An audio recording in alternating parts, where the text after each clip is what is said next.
As we said, a lot of people are still getting to grips with this fake royal tour. And it is a fake royal tour. As I've told you before, there was no need for them to go. Nobody really, they were looking for places to go. And as I also pointed out, Prince Harry was glad of the distraction, somewhere to get away to, free holiday, glamorous sort of location. Not bad, all first class along the way. And as I pointed out, keeps the wife happy, stops her from moaning on, because clearly she loves to be in the limelight. We've seen that, well, literally since the very off, right really from the engagement interview, haven't we? Where she goofed around and then said it was an orchestrated reality. Still no word back to the BBC on that though. Interesting, don't you think? But what's fascinating now, what you learn, is literally all about these tours, because when you think about it, this is not truly all what it first was seemed. As ever, let me explain. Hi, morning, nice to see you. We'll have oh yes, thought I'd have a seat. It's so warm, you just, yes, I know. But it's nice, yes, you can see it's beautiful here, just gorgeous, just take it in, the wonderful summer English countryside. I mean, it's just nice, isn't it? I've got my flask. I can't get the flask at the same, no, I'm not that clever, you know what I mean? Well, it'd be all over me at that point. You don't want that, do you?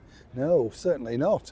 But I have got a flask. I'm enjoying myself, actually. And I wanted to share this royal update with you, because what I do find fascinating about these particular incidents, it does truly show that Harry and Meghan are not genuinely interested in patching up. Maybe he is behind the scenes, but outwardly seemingly not. Now, here is ever where it gets very complicated for me, because as we now know, Harry and Meghan have decided to jet off to one of the most dangerous places in the world, Colombia. A lot of people point out that actually, yes, well, the Duchess of Edinburgh went there, and of course that was very low key. Certainly not fanfaring and flag waving and all that sort of stuff, which will normally follow, of course, Harry and Meghan. But according to a very well-placed source, you see, this is the reason why they wanted to go now. Now, as we all know, this is going to get a lot of attention, whether people like it or not. Everything will be dissected, the outfits, her hair, what she wore, whether she speaks or whatever, whether she reiterates that washing up story, the sort of thing I'm talking about.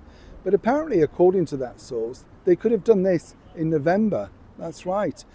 And November really would have been a better placed time, when you think it would have given people a lot longer to put the tour together. Hence the reason that Josh Kettler, well, according to a good source, that was part of the dynamic. You needed more time to get this together to put it in a better light, but Meghan and Harry apparently insisted now would be a good time, because the offer was as and when they wanted. Now, what was the reasoning behind this? Well, it's quite simple when you think. As we all know, the British royal family are now on vacation, holiday, up in the beautiful area of Balmoral in Scotland, their yearly retreat. This leaves the publicity wide open, because there are no major royal events taking place. That means, of course, that all the digital platforms, newspapers and news channels will talk about one thing. And they truly believe that this was a good move, a way forward. Now, when you think about it, how stupid is this? Because really, it just gives people more time to dissect and see what a shambles this is already looking to become. But, of course, the King and Prince William, as I told you, are less than thrilled with this, exactly how it's panned out. They never seemingly learn, but obviously what they really want to do is try and irk the British monarchy. So any levels of olive branches and trying to make up, it's all a farce. Particularly in Meghan Markle's eyes, all she cares about is being seen on camera. And Harry, of course, is making sure that he does as he's told. Neil Sean in the very heart of London.